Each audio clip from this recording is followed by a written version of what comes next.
This is the ASMR Nerd, and for today's video, I had originally planned to do a Skyrim book reading in-game, as I have done in the past. Because a couple of people had requested that, and it's been a while. However, I thought about it, and I realized I've done a lot of gameplay videos recently, and I also remembered that a lot of people seemed to enjoy my reading from this book here, Tales of Tamriel, Book 1, The Land. And so I thought, well, maybe I can sort of do two birds with one stone, so to speak, by reading some Skyrim-related content from this book, and, that way it's a little bit more tactile, not just a gameplay video, but I'm still getting my Skyrim reading in.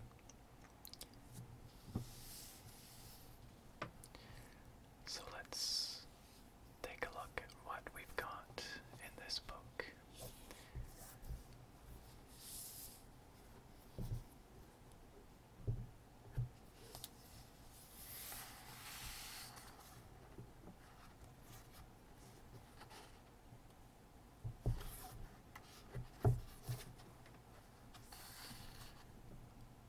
As I mentioned, I have done a video with this book before.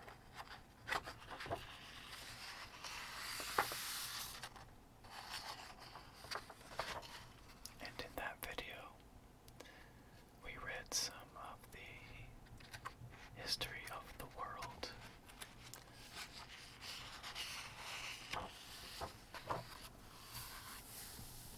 The ancient history of Nirn.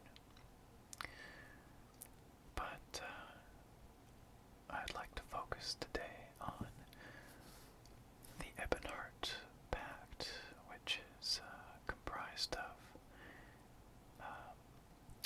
essentially Skyrim and the Nords, and then Morrowind and the Dunmer, and Blackmarsh and the Argonians, that portion of Tamriel. And I definitely want to get some kind of Skyrim related or Nord related reading in today. But maybe we'll start with something a little different. We have a wide selection of topics here, ranging from the Great Houses, which would be Dunmer Great Houses, Dark Elves, to Argonians, and some of the more significant happenings in the history of the Nords.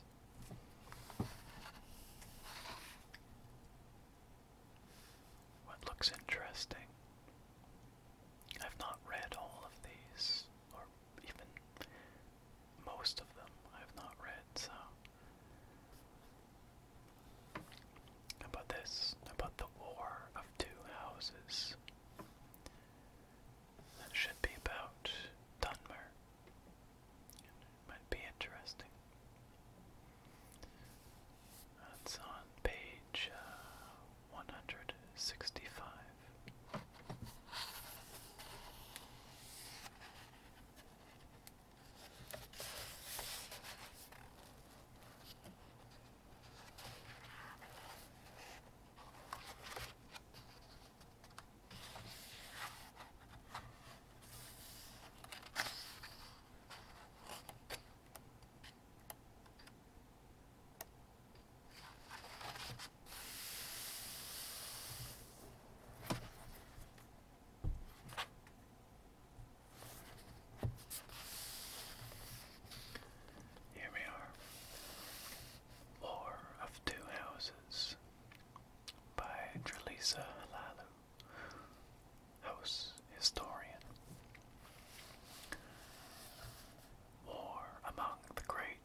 across the land.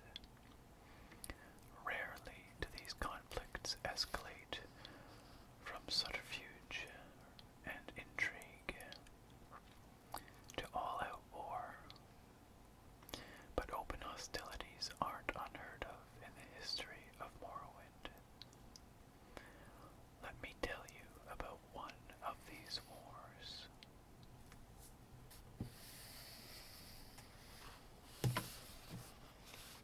In the Second Era, 559, House Hlaalu and House Dres advanced beyond the usual tensions and posturing, and fielded squads of combatants south of Narcissus on the border of the Black Marsh. It wasn't the first time these two economic rivals had challenged each other, and it wouldn't be the last, but the actual war was memorable, both in scope and in the number of casualties that piled up over the course of the battles.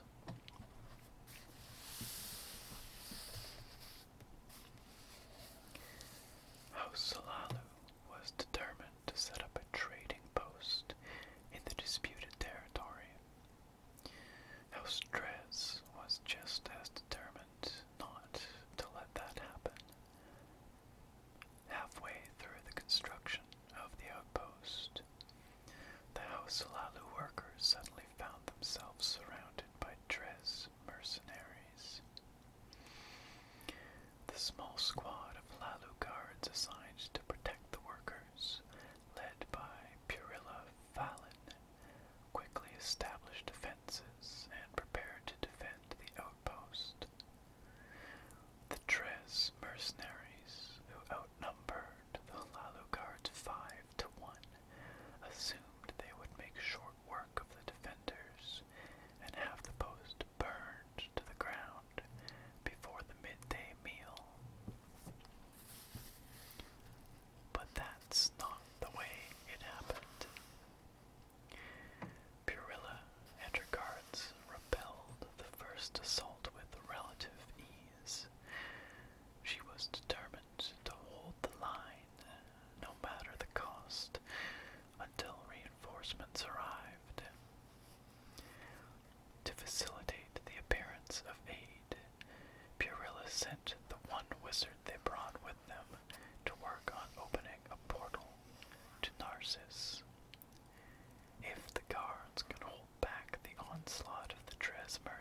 Hlaalu's mercenaries fell in scores before their line finally broke, and the remaining mercenaries turned to flee.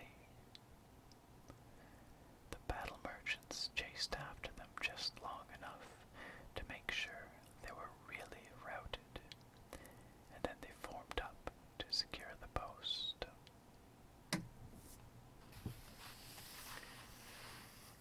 Brave and noble Pirilla Fallon was responsible for the Hlaalu victory that day, but she didn't survive the final battle.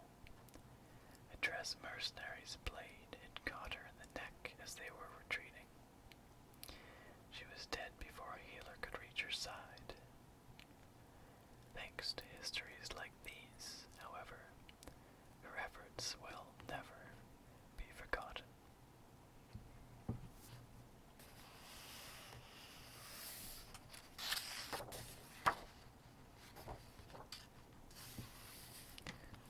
Well, that was a fairly action-packed short story, I suppose. It's funny, of course, because it's written by a House of Hlaalu historian, so of course it would glorify the Hlaalu victory. Let's flip back to the table of contents and see what else we can look at today.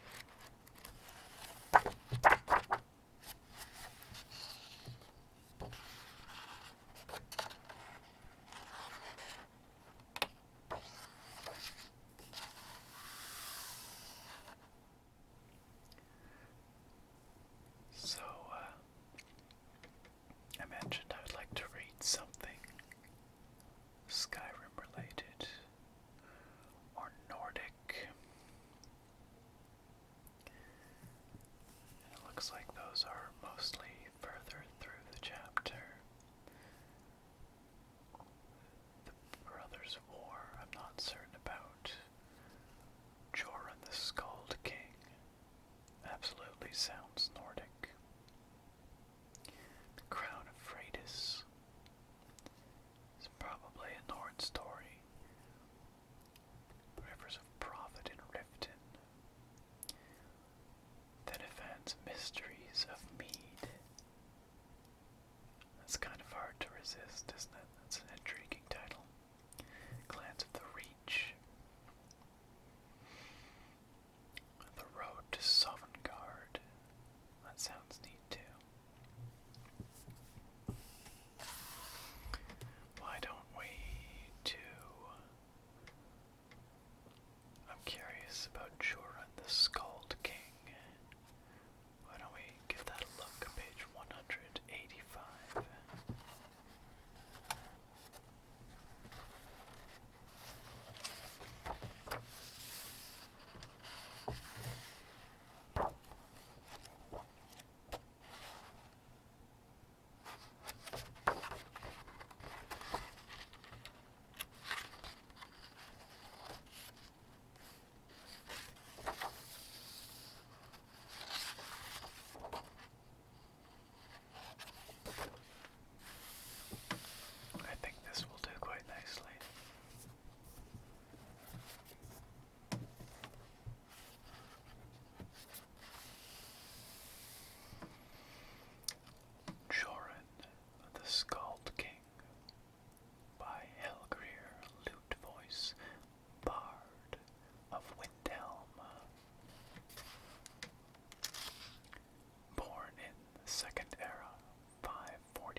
hurled himself into the fray, street fighting being something he had experience with, but was unable to prevent the fall of the city and the slaying of Queen Mabjarn and Nurnhilde, the brief queen, who both went down fighting.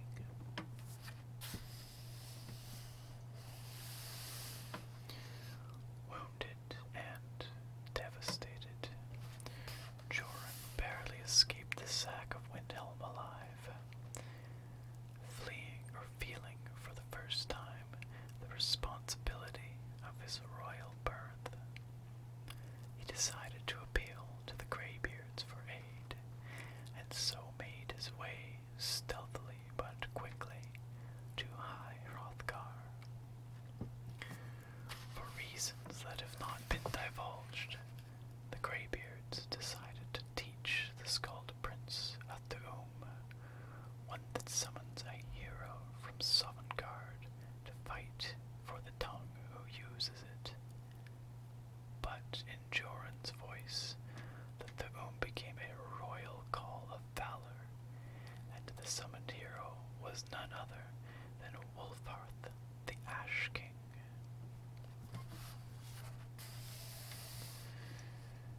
Together, Wulfharth and Jorunn, now claiming the title Skald-King, rallied the Nords of eastern Skyrim, mustering an army from the Rift and the outer regions of Eastmarch, then fortifying Riften. Dir Kamal, moving south from Windhelm, found Riften defended by angry Nords, inspired by the presence of Wulfharth, and eager to fight. So Dir Kamal bypassed Riften and marched on Mournhold, the Akaviri leader assuming that the Nords would be glad to see him go. That choice was a fatal mistake. Jorunn and Wulfharth led their army in pursuit of the Akaviri force, and a Nord army entered Morrowind for the first time since the Battle of Red Mountain. The Akaviri army was caught at Stone Falls between the Nords and a Dunmer legion led by Almalexia. But the outcome of the great battle hung in the balance, until a surprise intervention from a phalanx of Argonian shellbacks, led by a trio of reptilian battle mages. The Akaviri line was broken, and they were driven into the sea, where they drowned by the thousands. The Ash King, his purpose fulfilled, returned to Sovngarde. In Windhelm, 3 weeks later, Jorunn was crowned High King in the throne room of the Palace of Kings.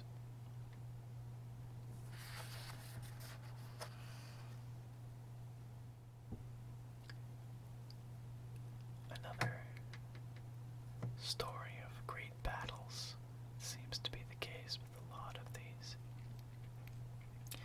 It's interesting though, because I didn't know about Jorunn the Skald-King. Sounds like he played an important part in Skyrim's history. So, I think we have time for one more story, and I would like to read the one about Sovngarde, which I saw in the table of contents.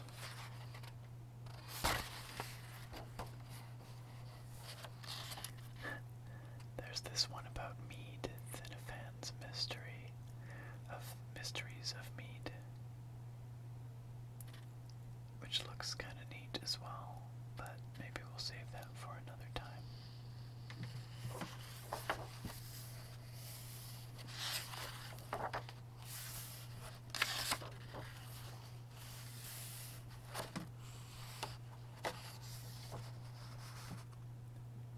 This looks like it talks about the second Akaviri invasion, which I believe is the same one that Jorunn the Skald-King rebuked.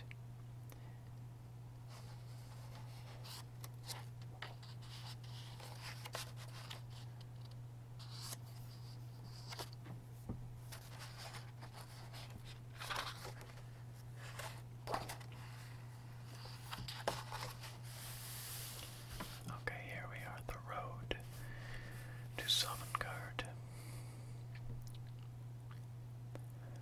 Lore masters hear tales of heroes who claim to have traveled to Sovngarde and back, but their truth is uncertain. The greatest warriors stride the road to Sovngarde upon their deaths, but if the living can walk there and return, it has not yet been shown.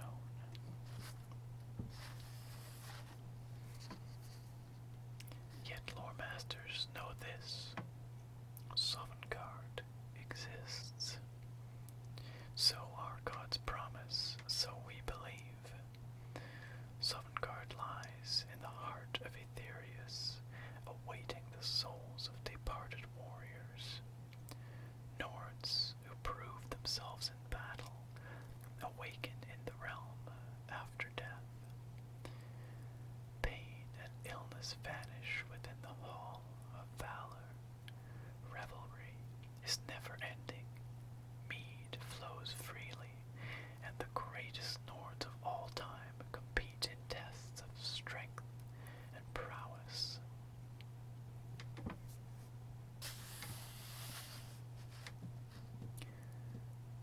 Spirits trapped in this world know torment, emptiness, and endless suffering, obsessing over lost battles, fallen kingdoms, and unresolved lives. Not so in Sovngarde. Even the tedium of immortality is unknown, for spectral foes wait in the surrounding shadows, waiting to do battle with those who would test their mettle.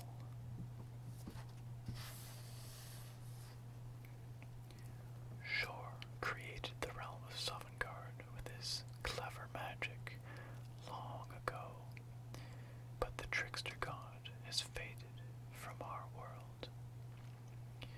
Others have attempted to part the veil of his deceit, practicing forsaken arts and seeking hidden paths into the afterlife.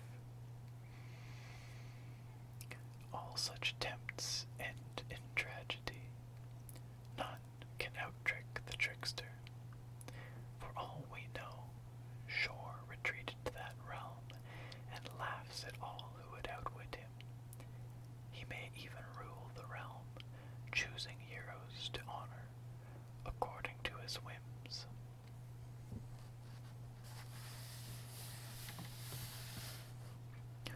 All this is speculation. Only those who are worthy know the truth, and they speak no more to the living. Through all the suffering and adversity in this world, true Nord warriors endure, for Sovngarde awaits.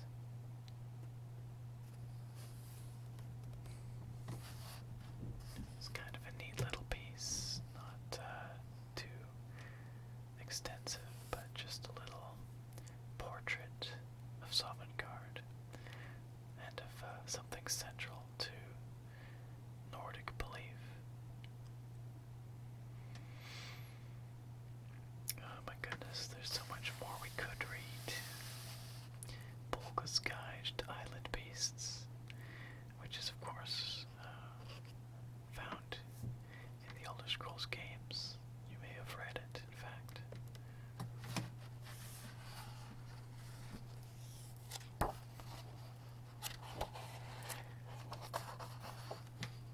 I believe this last section is all about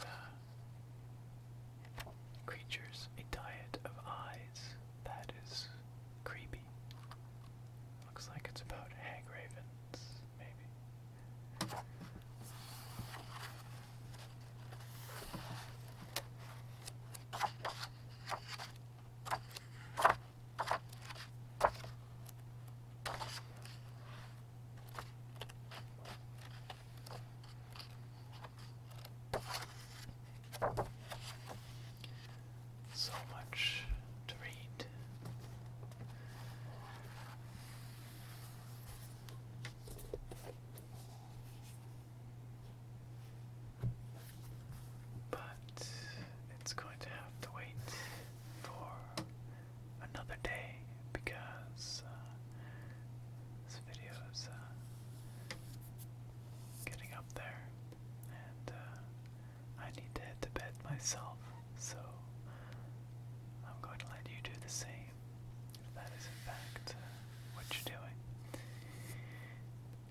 this video satisfied those people who are looking for, well, first of all, of course, a continuation of this book, but also those who are hoping for some kind of Skyrim reading, and all the rest of you too, of course. So thanks again, and I look forward to having you back here next time.